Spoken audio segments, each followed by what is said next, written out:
Hello again. So this is our second video in the series of beginner lessons that I'm going to be giving you, and they follow the pattern of the classes that I give to my students in my classes. So please forgive me as I attempt to learn how to make videos. This is just my second one, and again I've got my helping notes over to one side. Each of the classes I'm going to review a little bit of the stuff that we learned in that very first one to just really solidify our technique. So the best thing to do is try and come at it with a really fun attitude. Not you want to correlate what you're doing to enjoyment and having fun to make sure that you keep going.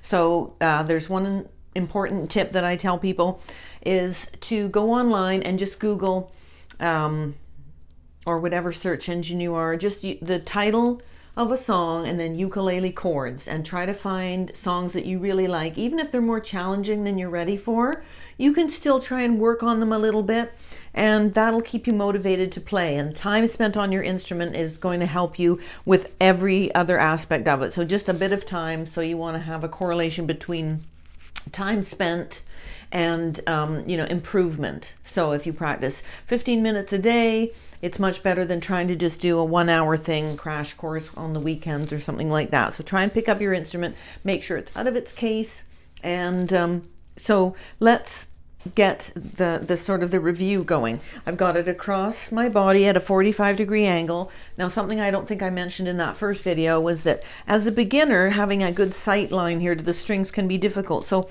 rather than turning it around a lot, just tip it up from the bottom so you can see all the strings. Remember, we've got our 4 strings, 1, 2, 3, 4. Giraffes can eat apples is the note names of them. And so we've got fret spaces here, we've got our headstock. We're going to position our thumb for good development of hand strength in the left fretting hand. Now, I am a left-handed person. I just adapted to playing this way. I found it quite manageable, not a problem at all. So thumb up like that. This fleshy part here pressed against the neck of the instrument behind the 2nd fret space. We've got our fingers extended fully. We're pressing that thumb against the back, and these fingers are just extended. We're going to curl around, and we're just going to go through our basic chords that we've learned. We're going to go 1, 2, 3 fingers on our 3rd string, and then we're going to press. Now, a little bit more information about where to press is you want to think of the mechanics of this as you're pressing the string over this little fret wire that's sticking up a bit. So you're pressing it down close to the wire to get a good tone, but not on the wire. So I'm using the very tip of my finger. You'll see an indent there possibly. I've got that thumb working together, offsetting it. And then I'm going to come back here. So forearm is pulling in to get good control. And then we've got this hand up, folding, fingernail coming across here, not back here. So my arm fits quite well with this, and I'm strumming not too hard. So 4 down strums. So this time we're going to do a little bit of an up strum too. So we're going to go 1, 2. So we're just coming to the bottom and we're sweeping across the strings. So you've only got 4. You want to make sure. So check by looking down. That was a C chord. So if you don't remember that, tell yourself that's a C chord. Then we've got these other 2 fingers available. We're going to make our F chord. We're going to go to the 1st finger, 2nd string, 1st fret, and then we're going to go up to the top, the 4th string, 2nd finger, 2nd fret. Coming across, loose wrist, loose wrist. And then our 3rd chord that we learned, we've got that 1 in position. We move 1 down on either side, so it's a little triangle shape.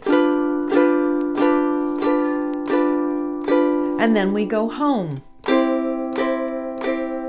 So our little piece of music theory today is that in the West here, we've been conditioned to like the sounds of certain chords put together. So one of the chords we like the sound of a lot is that C chord. So we make it there. That's the most popular chord in Western music. The F is next popular. There we go. And we're doing 1 strum, and then we're going to that G7. So just a little bit of info about that before we move to warm our voices up before we do a song is that the word key is a word that can feel like jargon. What it's doing is it's just like any other key. It's unlocking the pitch of where the song is going to sit. And because we like that C pitch, it's there. So we also we assigned the alphabet to the notes of music. So we've got an A, B, C, D, E, F, G, and my joke is there's no H. So if you get to H, you've gone a little bit too far. And what changes is pitch. So higher or lower, very obvious on a piano. So you've got that repeating pattern, A, B, C, D, E, F, G, and then the sharps and flats that we don't need to worry about too much at this point. So C then would be considered the number 1 because it's everything in a song that's in the key of C. So we're unlocking that pitch of C. And then we're going to just follow the alphabet using our fingers and go, okay, C, D, E, F. F is number 4. If C is 1, D would be 2. We're not using D. E would be 3. We're not using it. And F is 4. So we've got C. And then we've got what's called a 4 chord. It's an F. Only 4 when it's the key of C, but there we go. And then we have that G7 that we've been learning, and that F comes after, or G comes after F, so that's given a number 5. Only in the key of C are those numbers workable. Okay, so now let's do a little bit of strumming of open or a whole note using the C chord. So we've got, let's do 2 bars, so 2 sets of the similar amount of time. So we're going to count it. Our tempo is going to be 1, 2, 3, 4. Then we're going to move to the F chord for 2 bars. And then we're going to go to G7 for 2 bars. And then you'll hear when we sit in that 5 chord that we don't want to stop there. And so you're going to hear that when we play. And that's why we call that going home or resolving. Okay, so here we've got this. We're looking down, we're positioning, pulling in, adjusted if needed, fingers on, thumb in the right place, and here we go. 1, 2, 3, 4, and 1, 2, 3. Now we're going to position one at a time, F here. 1, 2, 3, 4, and 1, 2. That's the F, and 2, 3, 4, and 1, 2. Now if we stop there, it would feel like it's not completed. It's kind of hanging. That's because we're up at the 5, that interval or step. And so then we do this. We go home. So let's listen to that with that in mind this time. So one bar this time. Now F, 1, 2, 3, 4, and 1, 2, 3, 4, and 1, 2. We went home or resolved. We went back to the chord of the key, the one that we started on. Okay, so a little vocal warm-up. Like I tell you, we do this each time. We're going to do it more extensively, or depending on how long the videos end up being, because I want to get you a song and get you playing. So we've got the C, which is on the standard strung instrument. This is the lowest tone, so it's the 1st, 2nd, 3rd string. We're going to pluck it, and we've already checked our tuning, so we know we're in tune. We're listening intently because now we're going to work our voice, our inner instrument. And we're going to sing la, la. So if you're struggling with that, just spend, a minute just listening to the tune, to the in-tune note. And then give it a try. La. So when you're singing, you want to relax belly, big breath in. You're concentrating. You can close your eyes to tune in more on the listening. And then we're going to do that with the E as well. So listening to that. La. I don't know how accurate I am, but accurate enough. Okay, so the song that we're going to learn today is a 2-chord song. It's in the key of C, so C is the main focal point of the pitch. It's unlocking that key, saying we're in C. C is the big deal. C is number 1. So we're only going to do a 2-chord song, and I'm hoping that a lot of people will know this one. It's C, and then you go to G7. So you don't get to go to the F. This is the one that where we learn how to get from C to G7 without going to F first. So let's work on that for a minute, and then we'll start. I'll put the a copy of the song in the description box for you to access. Okay, so we've got C. Now this is not how the song goes. I just want you to practice doing the change between the chords, which is always a good way to practice at home. So you've got C. Now we need to get to G7. So in order to not let go of the front at any time, you want to get one of the fingers in position. Now this finger, the index or the first finger, is used for a lot of things, so I tend to call it the bossy finger. So I'm going to position it up here on the second string first fret, and then I know that I have to get one on either side of that. So you shouldn't have two fingers on one string. If you do, something's going to miss there. So you want to check to make sure you can tilt it like that and see.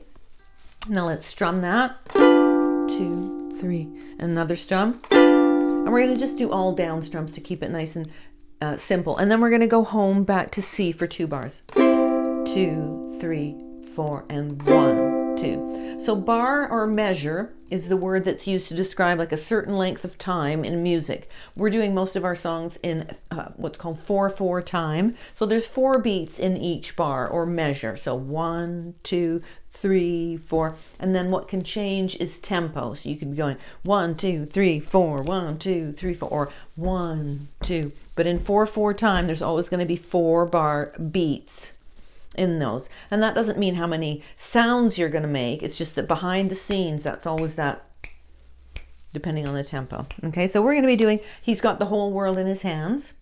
And this is a spiritual song. It's just something that most people know, so we're going to use that one. It starts on a C, and we have a pickup note. We're not going to talk about that too much today because I don't want this to go on too long, but I just want you to start with a C chord in place, and we're just going to count 1, 2, 3. He's got the whole in his hands. He's got the... Now I have to do a change, so I'm going to go whole world in his hands. He's got the whole world in his hands. He's got that. And you can hear something needs to be done. Whole world in his hands. Down strum. Next verse, same as the first. Itty bitty baby in his hands. He's got the itty bitty baby in his hands. He's got the 2, 3, 4. 1, 2, 3, 4. 1, 1, 2. He's got you and me, brother, in his hands. He's got you and me, sister, in his hands. He's got you and me, brother, in his hands. He's got the whole world in his hands.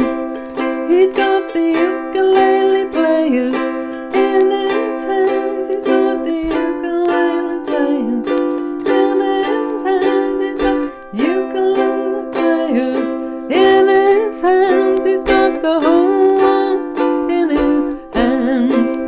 He's got the whole. So you hear me doing a bit of a different strum. Now I don't want to get ahead of ourselves, but if you're okay with the down strum, let's practice a little bit of down up. So it goes for each of the 4 beats, you're going to do a down up. So you go down up, 1 and 2 and 3 and 4 and. So practice that when you have time, but let's go back to just doing our regular and finish this off. He's got the whole world, loose wrist. He's got the whole, relax and have fun. C, 1, 2, 3, 4. 1, 2, 3, 4. 1, 2. Okay, so hopefully that helps. And if you have any questions or comments, make sure you just leave them down below. And make sure that you also subscribe and share this video with anybody that you think might benefit from it. That would be awesome. And just as a note for that song, it is a spiritual, is a Christian song. So it's just that this is very pervasive in the country that I live. So not to hurt anybody's feelings or anything like that. Just know that it's a song that if you don't know it, you can look it up. And if you don't want to sing it, we'll be having another song coming up in another video as we go along. And look up songs that you might enjoy. And that's always a good way to get you playing. But a C, an F, and a G7. As we go forward, of course, if you look at the chord chart from the first video, you can start to learn a bunch of different chords. We're going to be adding chords as we go along, of course, and check out any of the other creators online because there's lots of really, really great ones, and I encourage you just to get on and playing your instrument, okay? Hope you enjoyed that, and have a wonderful day.